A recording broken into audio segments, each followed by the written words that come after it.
Good afternoon to everyone. Welcome to our Women's Wednesdays business training sessions. I'm Brandy Stitt, the program director for the Women's Business Center. We're hosting these sessions every Wednesday on a variety of topics from financial financial cash flow management, certification as a WBE, HR topics, social media and marketing. Today we'll be focused on consumer target marketing. Just a quick update, we will be recording this session. We've been recording all of our sessions and posting those on our YouTube channel. So if there are topics that you've missed that you'd like to watch the webinars, please feel free to check out our YouTube channel. And if you need help finding that, please let me know. And then we also encourage you to share that with your other friendly business owners that you know that might be interested in some of these topics as well. So as I mentioned, today we are going to cover consumer target marketing. Our presenter today is Aviva Ajmera with Solve KC. She's done a great job on our social media session so far, and I'm anticipating this is going to be another good one as well.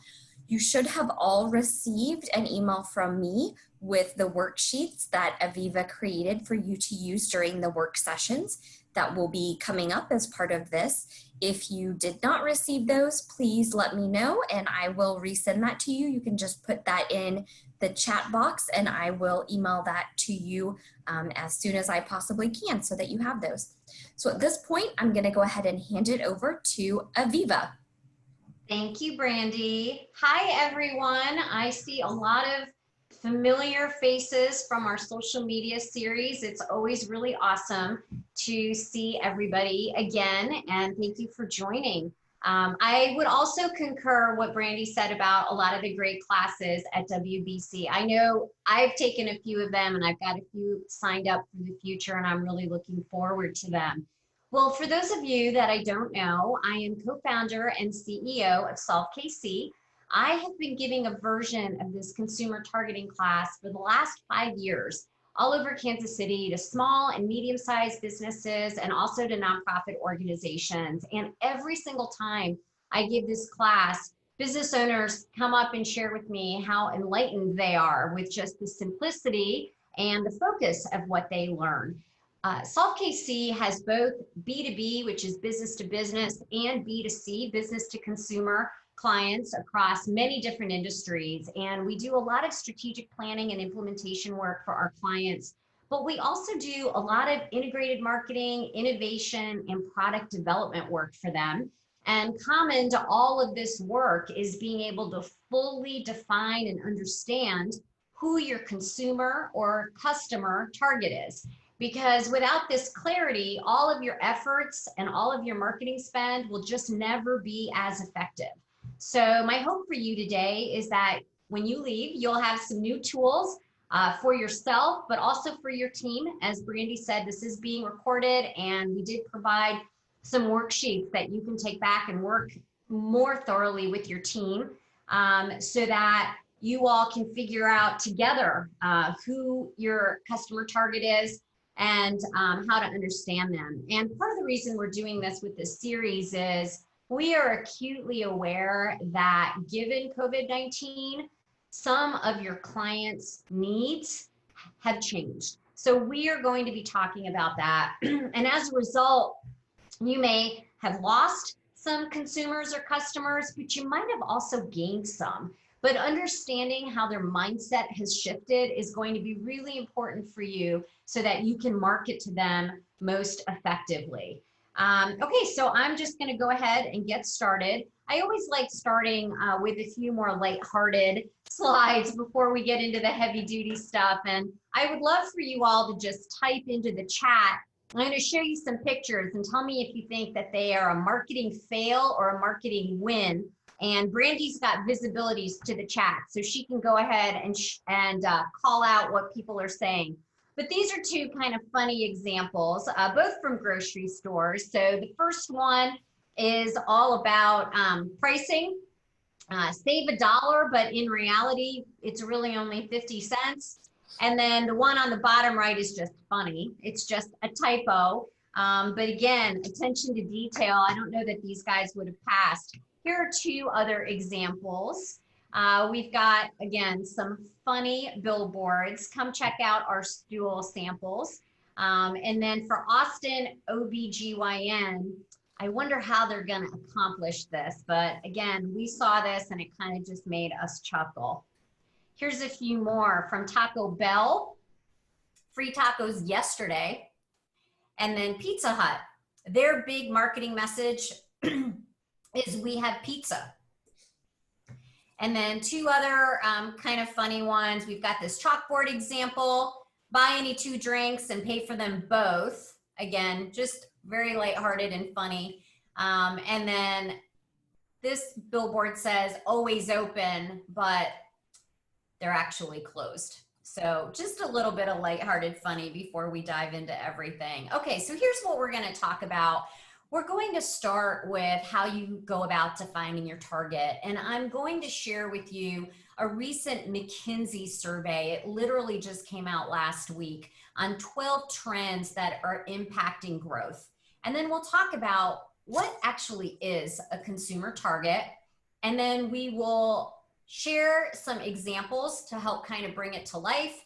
And then we're going to break into workshops. So each of our workshops is only going to be about 5 minutes, and I'll guide you with the handouts on where we're at. You'll also have the opportunity to provide some questions through the chat if you've got any questions for me, and then we'll kind of go to the next section of what we're going to talk about. And then what we'll do is we'll pull it all together. So based on what you come up with on defining your target consumer or customer traits and your insight star, I'll give you some tools on how you can build your brand persona. I'll share a local example with you to help kind of bring it to life. And then I'm going to give you some time to build it out on your own. And all 3 of these topics that we've labeled as workshop, we're only going to spend about 5 minutes each on them during our time today, but my hope is that you'll take it back to the others in your company or just trusted advisors or friends that can help weigh in on it a little bit for you so you can build it out even more richer and more robustly, because really these aren't 5-minute tasks, right? There's something that takes a little bit longer. But just to kind of honor everybody's time, we'll just kind of give you a small opportunity to do it today, and then you can take it back. So here's an example of the 12 trends that McKinsey said are really starting to impact growth. And for the purposes of today, I would really focus on the first 5 because I think they are the most relevant as far as what's going on in the marketplace and how it would affect most of us. So digital ubiquity, which basically is saying everything has to be digital. So if your business is already in that space, good for you. If your business isn't, as we go about defining who your consumer is and what their needs are, it might be something that you need to invest in. Now more than ever, the importance of value and price sensitivity. And again, depending on what kind of company you have, understanding your target consumer sensitivity and potentially using that as a marketing message could be very helpful for you. The millennial and Generation Z effect. So basically understanding what's important to these 2 generations and their growing impact as far as the dollars they have to use in our economy. Conscious eating and living, we know that that's just going to continue to be even more important as we think about brands that are in this space. And then the explosion of small brands, which should really suit all of us really, really well. If you're a big brand, you're not untouchable anymore. There are so many small and medium-sized brands that are really speaking to consumers in a much more intimate and a much more targeted way. It's one of really the powers that smaller companies have. If you happen to be in the space where you partner with grocers, the next section, 6 through 9, is something that you should think about.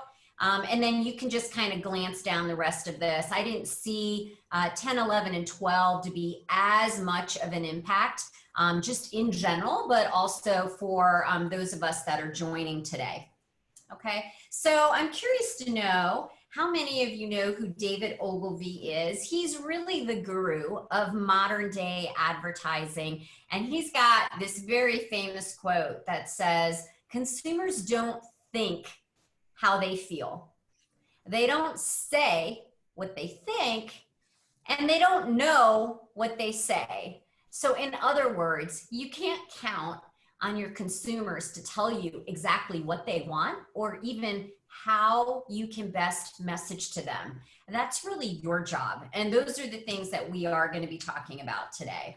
So what exactly is a target market? Well, really plain and simple, a target market is a group or a market that a company wants to sell its products and services to. So in other words, who's going to buy what you have to sell?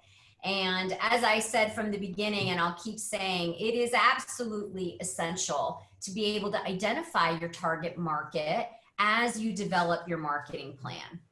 So I'm going to just give you a couple examples. If you look at these two ads of two different companies, both cologne, both targeted towards women, they do have some distinctive traits in them.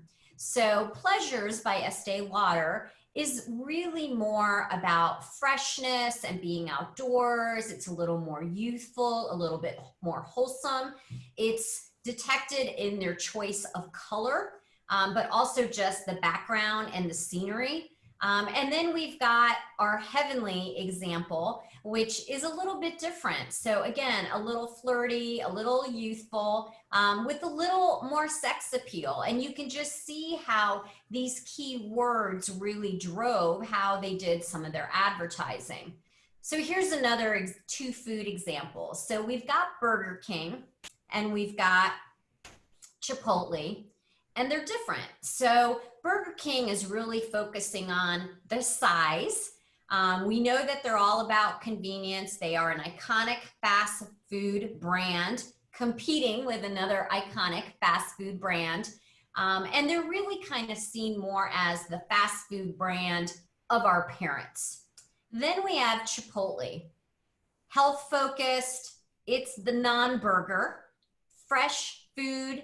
That's also fast casual as opposed to fast food, but it's more youthful and it's a little more hip. And again, you can just see how the way they went about designing their advertising layout conveys some of these descriptors. So as you go about defining your consumer target, it is important to know it doesn't happen organically. You do need to be intentional about defining who your target is. You also need to understand who the target is for your competition, which means you have to understand your competitive marketplace. And another thing that will hopefully give you a little bit of peace of mind is once you do a lot of this heavy lifting on figuring out how to define your consumer target, it really shouldn't change on a regular basis. The only time it changes, and I would say, the place that we're in the world right now is a great example that we couldn't have predicted of an opportunity to pause and really figure out who your consumer target is and if they've changed, is when either you grow or evolve your product offering or you start providing enhanced features. And what I would add to that is if your consumer needs have changed, which is what's happening in the world right now. And as I said before, defining your consumer target is the absolute first step to any marketing plan. Our really recommendation is that you don't spend money on any kind of marketing if you haven't clearly identified your target consumer. Okay, so where do you start? Here are some of the questions that hopefully you already know the answer to, but as I'm asking them, I would encourage you to just jot them down on a piece of paper. So first ask yourself, what need is your business offering to help with? What problem are you solving? Describe the customer if you're B2B or your consumer if you're B2C who has the greatest need. And how are they currently solving for this need? And then, do you also have any personal insights for your target based on your personal interests, your needs, or experiences? Sometimes the very best founders of companies are great at what they do because they recognize a gap in the marketplace. And so to relay this back to some of the questions that we're asking, consumers have a need for something, but nobody's meeting their need, or they're having to purchase from various companies to kind of build a composite to fulfill their need. This is a great way for you to say, hey, I'm in this business because XYZ. I know people have a need, and what I provide is different than anything else that they can get, and here is why. So if you've got examples of that as it relates to your company, I would also jot them down. Okay, so now let's go into some primary traits. So this is going to be the beginning of our first little 5-minute workshop. So these are things that I'm going to have you jot down on one of the worksheets, your very first worksheet that you have. So geographically, who's your target consumer? And I'm going to first go through a couple of slides for B2C companies, and then I have a separate slide if you're in the B2B business. So geographically, where does your target consumer live? City, state, what kind of community or region or climate are they in? If it's relative to your business. Demographically, what's the gender of most of your consumers? What's their age range? Is their ethnic background relevant at all to your business? What is their education level, their occupation, and their income? Psychographically, what are their attitudes, their values, and lifestyles? So in other words, what's important to them? For attitudes and lifestyles, COVID has changed some of those things, and we'll talk about that in a minute.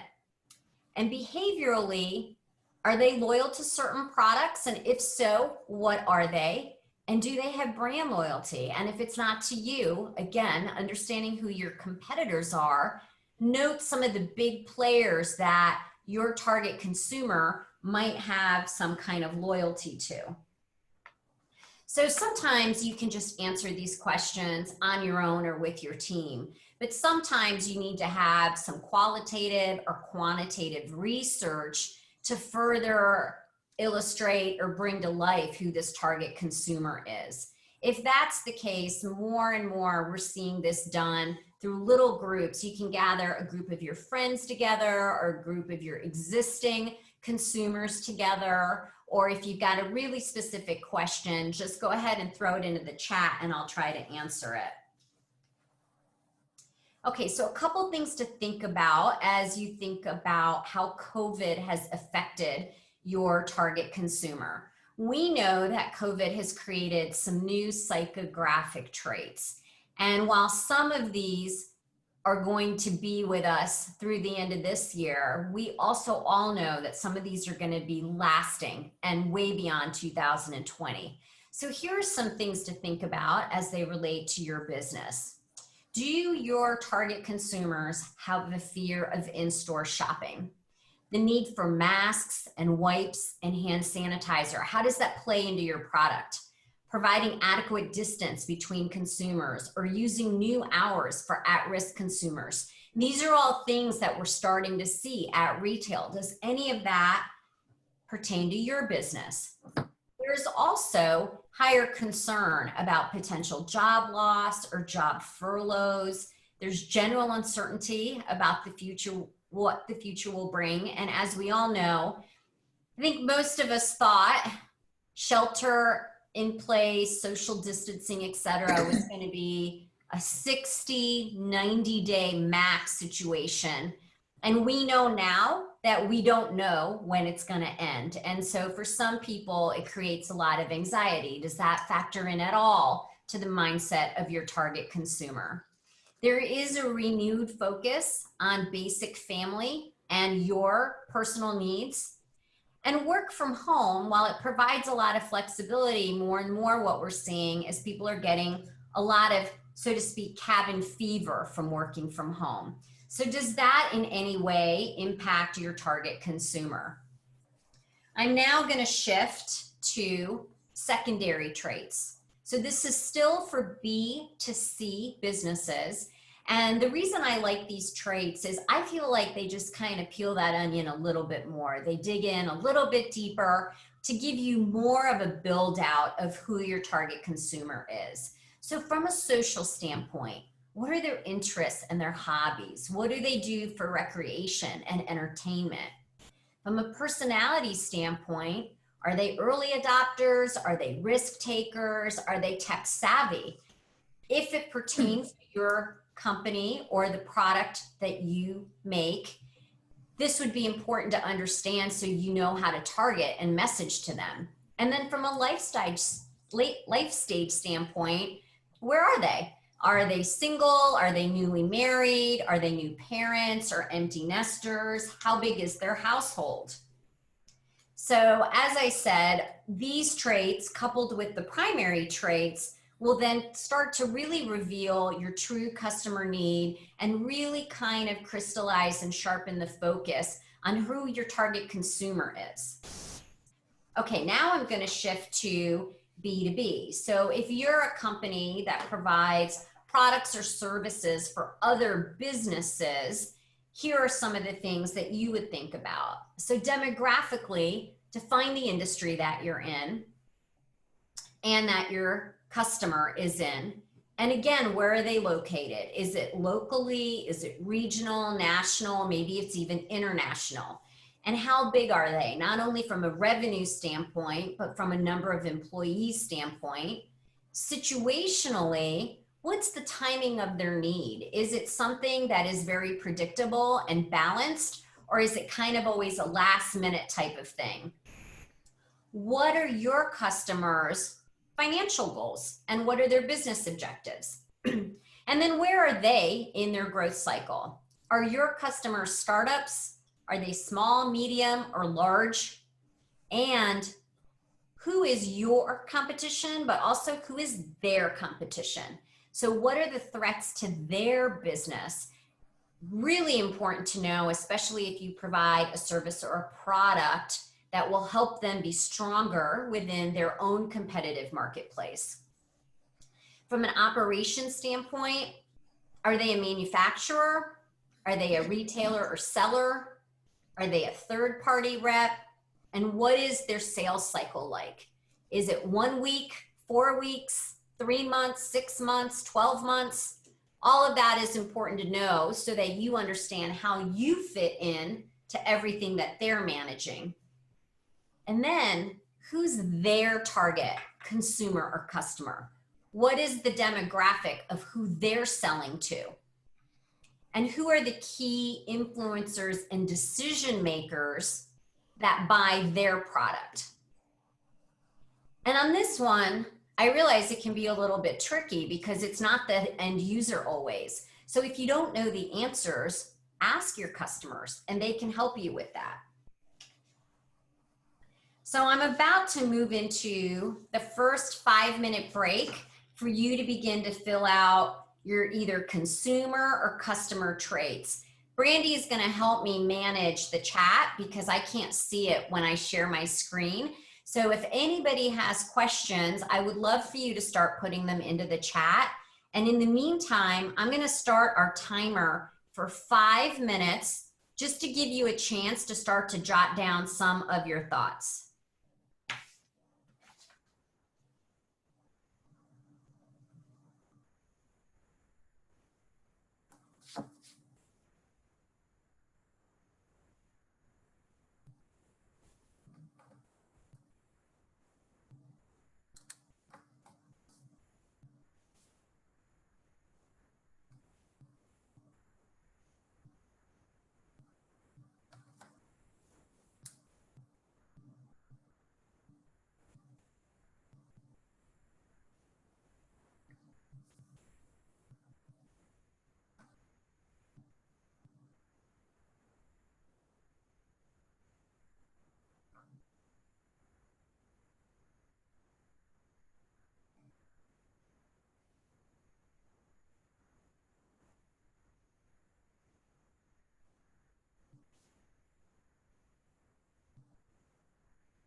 Aviva, we do have one question from Jennifer.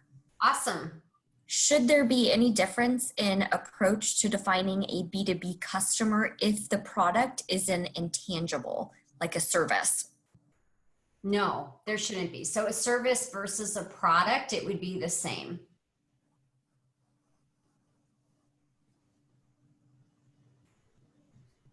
And if you're stuck, if you give me an example, I might be able to help you think it through.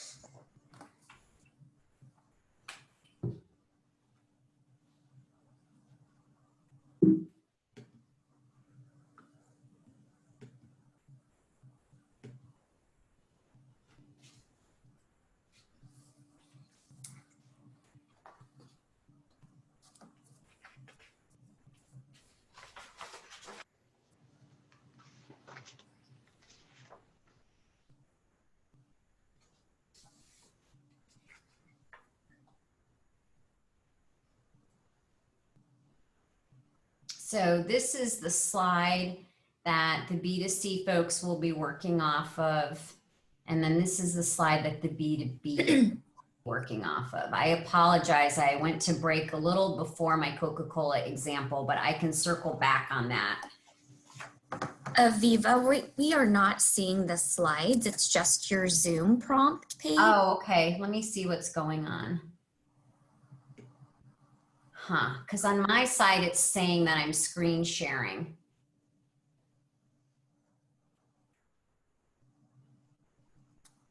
But you can't see my slides at all? No. Okay.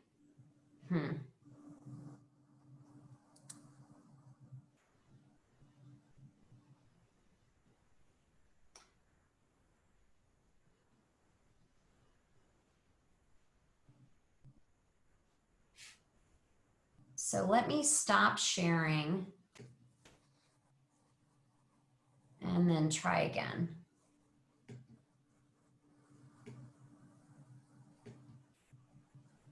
How about now? Yep, you got it. Okay.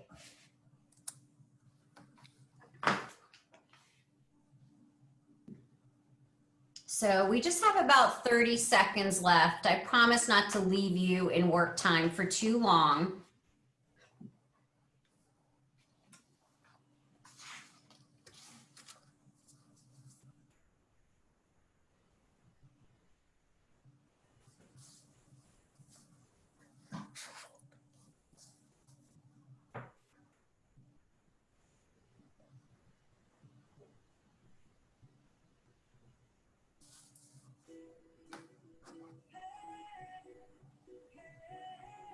Okay, so my timer went off. I want to just go back and share this Coca-Cola example with everybody because I accidentally passed through it. So this is just a really generic example. I think most of us are familiar with Coca-Cola. So if we work through the B2C traits from a geographic standpoint, their target consumer lives in a hot climate. They're both suburban and urban, but you notice rural is not on here. Now that doesn't mean they don't have consumers in rural markets, but that's just not the sweet spot of their target. Demographically, their target is between the ages of 18 and 25 because they behave a certain way. And then the next age group, which is 25 to 35, middle income, it's pretty evenly split between male and female. Psychographically, they live a busy lifestyle, so they're active. So if you think about what that means as far as distribution or how you communicate, that's important to know. And then behaviorally, they are positive people and they consume soft drinks. So this is super simplistic, but it just kind of illustrates for you how when you use that tool, it plays out a little bit. Were there any questions about defining? the traits before we move into Insight Star?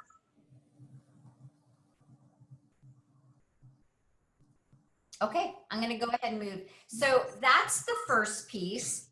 And then this next piece, people find to be a lot of fun. So this is just an illustrative example. Let's just say you own Swiffer WetJet, and it's your job to figure out what are the insights of that key customer, key consumer of yours for WetJet. So from a primary needs standpoint, so there are 5 points to the star, and I'll give you a little tip. If you look at your next worksheet, you're going to see a blank version of this. So you're going to be answering 5 questions: what their primary needs are, what their current solution is, what are their energy barriers, who are their key influencers, and what's the best way to reach them. So from a standpoint of primary needs, the user or the consumer of this product, their primary need is that they want a clean house. They want something that is quick and easy to help them with their cleaning. What are the current solutions?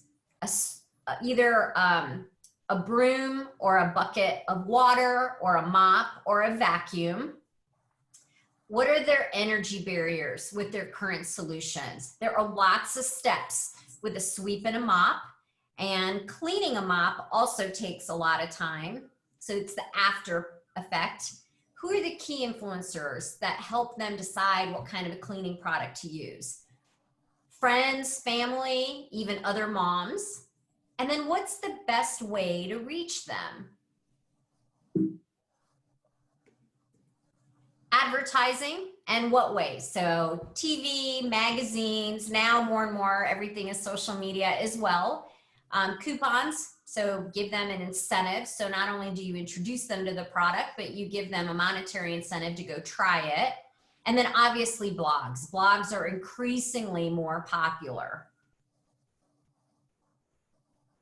Okay, so now I want you to think about this from your product or service point of view. What are the insights to your consumer or your customer? So jot down a few examples of what their primary needs are. So in other words, we asked you early on, what problem are you helping them solve? What are the substitutes to using your product or service? So what's their current solution? What are the kinds of things they use today? What are the energy barriers? So what is it about those current solutions that might not be ideal, that might make it too time consuming or too complicated? Who are the people that they turn to get advice on how to meet those primary needs? And then finally, how would you reach them? What's the best way for you to let them know, hey, I have a product and service that would meet your primary needs? And what would the messaging be? So I'm going to turn my timer on again, and I'm going to give everybody 5 minutes to just jot down a few thoughts. Maybe you spend about a minute on each of the points of the star. And again, if you've got questions, please feel free to put them into the chat and Brandy can read them for me. Aviva, we do have one already. Okay. Tell a little bit more about how to use a blog, what to write, when to write, how to get people to find your blog. Yeah, so blogs are very candidly a very different topic and not really the focus of our class today. But blogs are ways to basically articulate a lot more than what you might in a social media post or a paid advertising.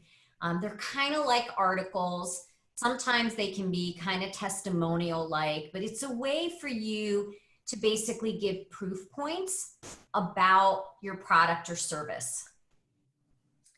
Aviva, we do have a request to see the Swiffer slide again. Oh, of course. This one?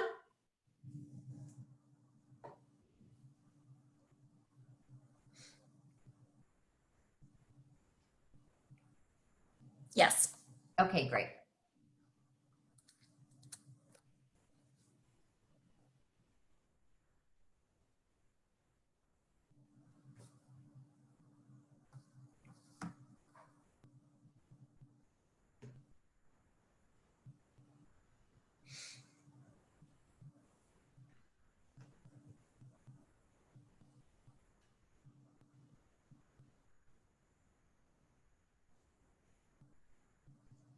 Okay, so we have another question going back to the blog question. How do you get people to find and like your blog?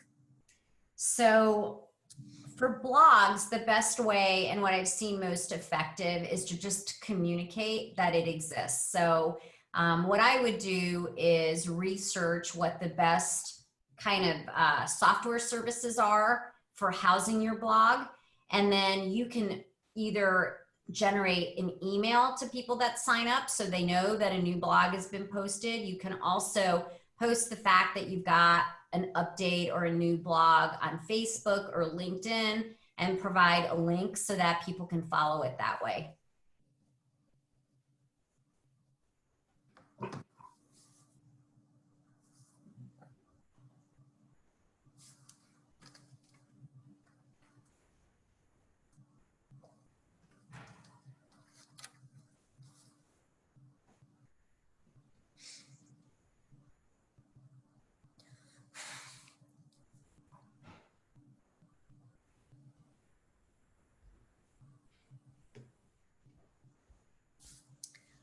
Okay, here's a follow-on blog question. Oh wait, hold on.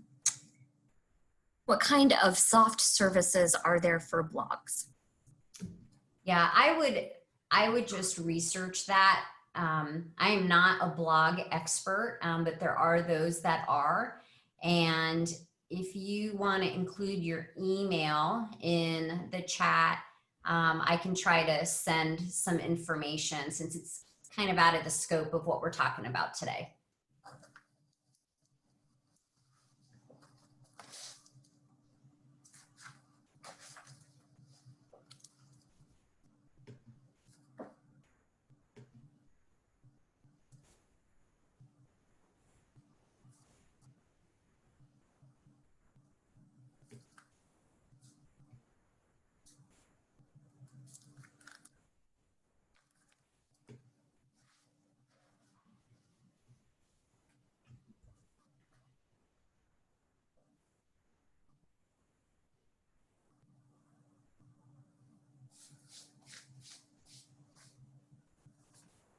Okay, we have about 30 seconds left.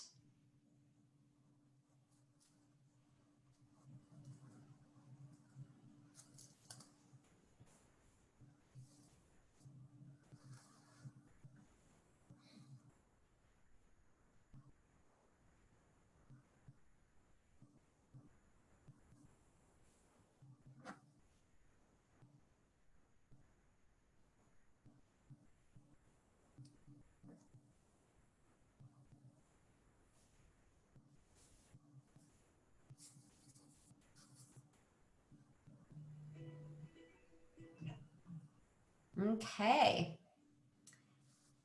If everyone's ready, I'm going to go ahead and move on.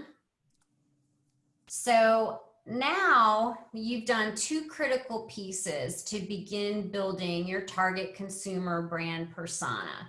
So you went through and you defined the key traits, and then you went through and you created your insights. And as you did that, you probably realized I've got a few gaps here, and that's okay. Like I said, certainly outside of our time today, you can go back and get some input, whether it's from your team or any other trusted advisor that you have.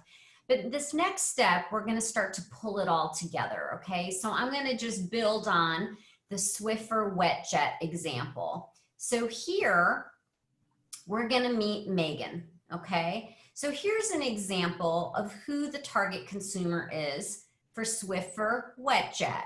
She's a busy mom. She's aged, again, this is target, not everybody, but age between 25 and 40. She likely has small kids at home. She's most likely middle income, so earning between $30,000 and $60,000 in her household. She cleans her own home. She is a brand enthusiast and brand loyal, which is great because the maker of Swiffer WetJet is Procter & Gamble. So it's very likely that she's also a purchaser of many Procter & Gamble products. She lives in the suburb. She's a heavy social media user, so 8 to 12 times a day. So if you are the business owner or the marketer in charge of Swiffer WetJet, that's a huge aha, because that tells you you can reach her through social media. And she believes that her home represents her. So it's a reflection of who she is, and cleanliness is really important to her. She's also a Walmart shopper, and she loves discounts and coupons. Sorry, I'm trying to advance my slide and sometimes it all goes to sleep. So what we just did in this brand persona is we took the traits and we took the insights and we started to bring it to life to build out the target consumer.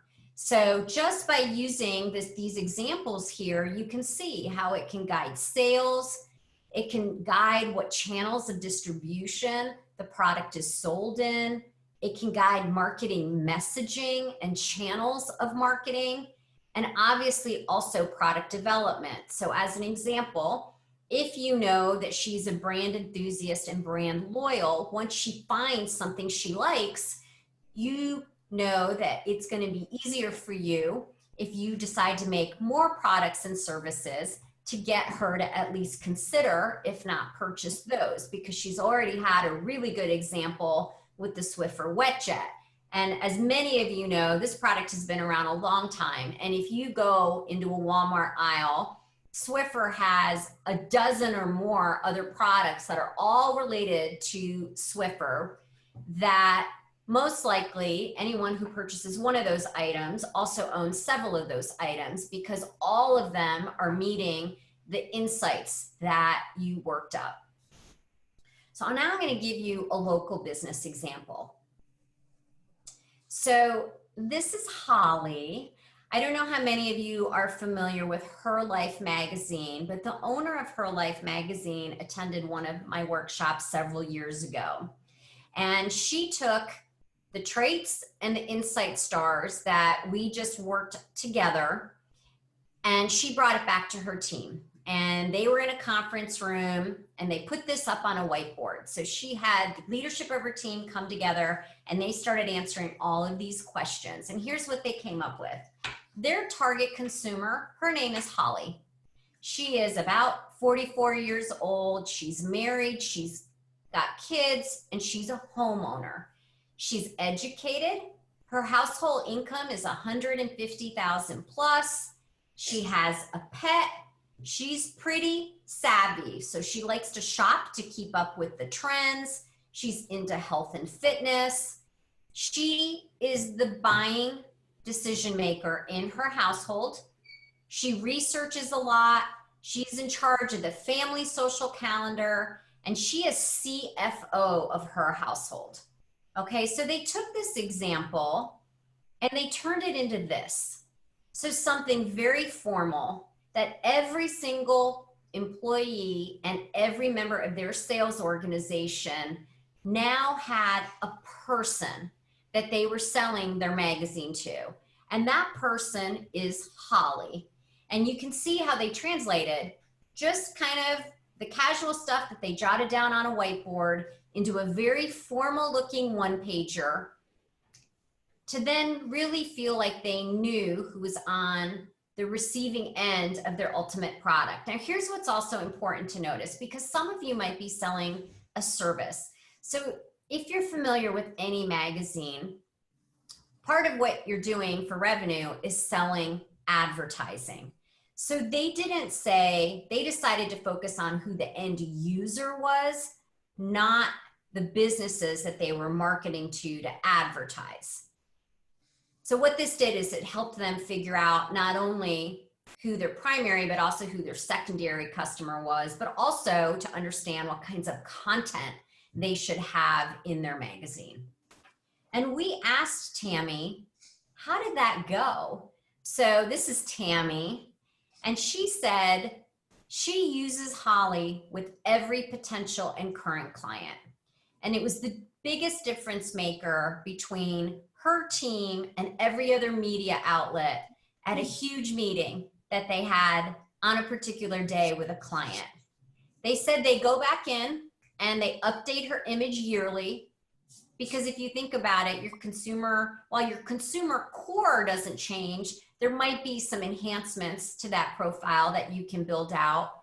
And it's really the only updating that they do. And Tammy attended our class, I think 5 years ago. And we've watched her journey, how her magazine has tweaked and evolved over the past 5 years. And it's very evident if you look at her content, she knows who her end user, who her target consumer is. Everything's gotten a little bit more crisper and a little bit more focused. So I'm about to move into now your time to do this. So it would be a great time for anybody to submit questions if you've got questions, so that I can try to answer them for you. Okay, so here's how you're gonna do it. You're first gonna look at the first little breakout that we had on defining the key traits, whether you're B2C or B2B. And then you're going to layer in the insights that you got from your insight star. And you're going to build out your target consumer or your target customer. If anybody wants me to put Holly back up, just let me know if that helps you kind of jot down your ideas.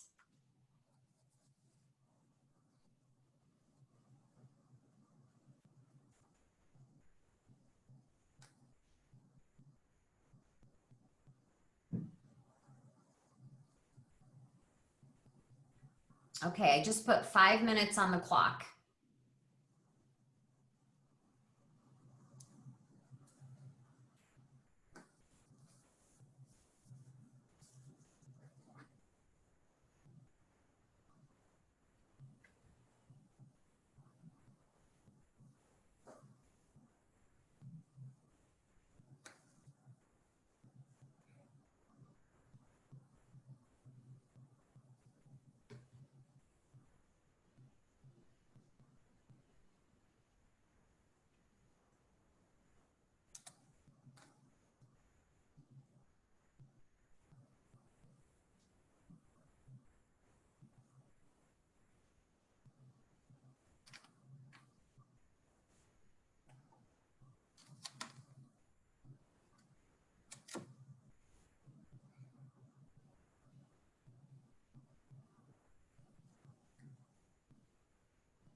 Aviva, I have one set of questions.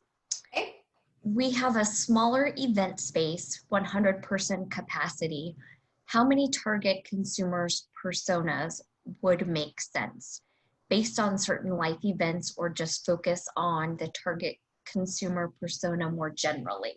Yeah, I love that question. So the first thing I would do is just jot down all the different personas, or kind of the needs that your different consumer groups have. And then I would figure out what percent of your business each of them represents. Most of the time, it's not evenly divided. So let's say you have 2 or 3 even that are driving the majority of your sales. I would then focus on those. And if you're able to see similarities between the 2 or 3, that's another way to just narrow it down a little bit more. So a lot of times what happens in really big companies that have a great variety of end consumers is they have different personas for different product lines. So in your example, you might have different personas for the different type of life events that your clients have. Does that help? And does that make sense? Because if not, if you give me some examples, I can elaborate a little bit more.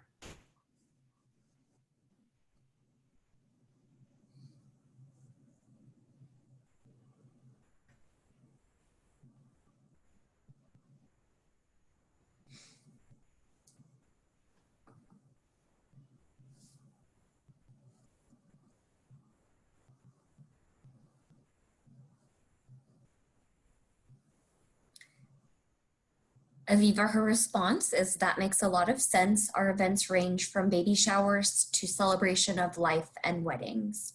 Okay, so that's 3 examples. You could take each of those 3 and try to build it out separately for each of those 3. So obviously celebration of life is a very unique category. And their needs, right? So the insights are going to be different than like baby showers or weddings, but you might find that baby showers and weddings have a lot of common elements with then just a few distinct ones because of the type of life event.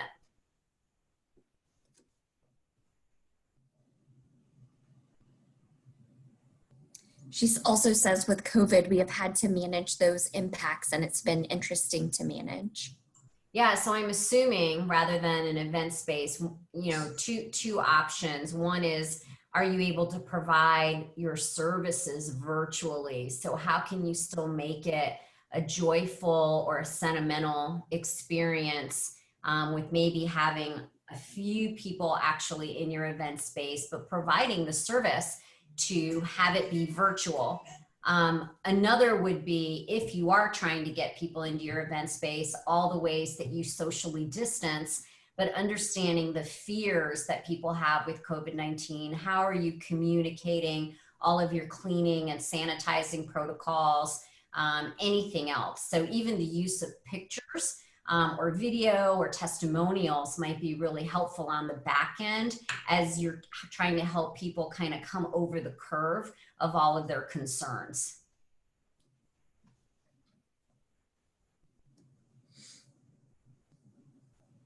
So my timer for this work time did go off, and I will share that really I've just got a couple of wrap-up slides now. So I would be more than helpful to go through these slides, but then also pause at the end to see if I can help answer any other questions that people might have. So in summary, if I can advance my slide. Okay, so we did 3 little mini workshops today to try to pull this all together for you. The first was defining who your target is, whether you have a consumer because you've got a B2C business, or a customer or client because you've got a B2B business.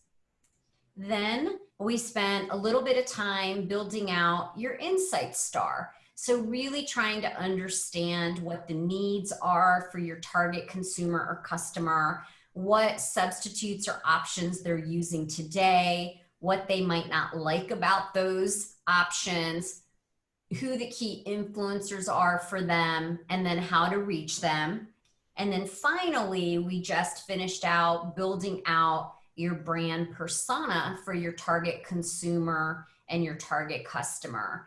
You know, normally when we do these workshops in person, we'll give people 10 to 15 minutes versus 5 minutes. And if they happen to be there with some of their team members, we might even give them 30 minutes for each breakout so that they really have the opportunity to dialogue. But given that we're over Zoom, we felt this approach would be the best way to get you started and make sure you have an understanding on how to use the tool. And that way, once we're off the Zoom, you can either spend more time on your own or take it back to your team or your advisors on the best way to really kind of fill out what you might have questions about.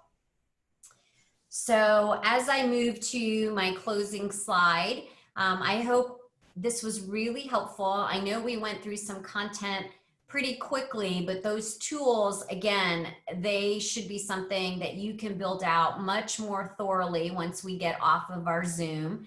I did want to mention, Brandy said at the onset that I do teach a series of social media classes. I co-teach those with the owner of Ovations Digital, and we just finished 4 of those classes in the month of July, and we'll be teaching them again in October. I'll also be teaching this consumer targeting class again. So please just keep checking on the Women's Business Center link. They keep everything updated so that you can sign up for anything that you missed. And please feel free, if you haven't already, to connect with me on my business Facebook page, which is Solve, or on LinkedIn, if you're on LinkedIn, either personally or on our Solve KC LinkedIn page. If there are any final questions, I'm more than happy to stay on and answer as many as I can. Or I guess you guys are welcome to just log off, and then we'll know that there aren't any more questions. But I did want to thank the Women's Business Center again for sponsoring this class. They do a really great job of providing business owners with great tools and resources. And I wanted to thank you for spending the last hour with me.